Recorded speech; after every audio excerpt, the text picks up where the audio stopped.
Hi everyone, I am Fiona.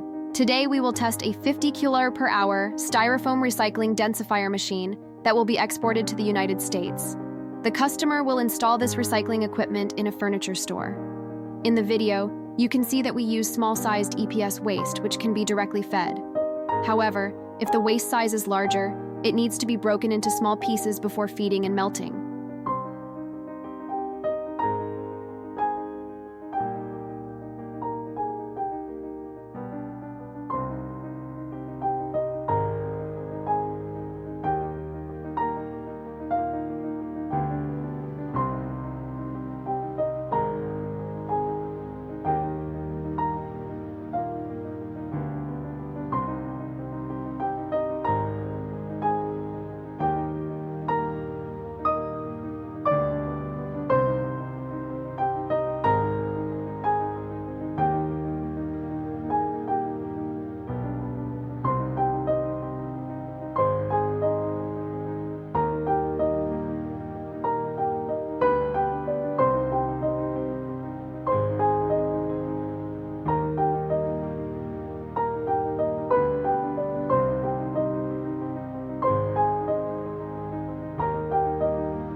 When watching the video, you can notice that the EPS ingots we produce are very clean and white.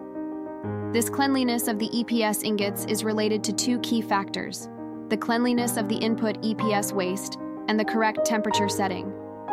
Our Styrofoam recycling densifier machine uses a standard aviation plug, and the rated voltage of this machine is 480 V, 60 Hz. For this machine, we can customize the voltage and frequency based on each customer's request. The whole EPS EPS hot melting machine does not have UL certification, but our electrical components are UL certified. See the picture below for details. For more information about the EPS recycling machine, please contact us by email or mobile phone. We will be happy to answer your questions. See you in the next video.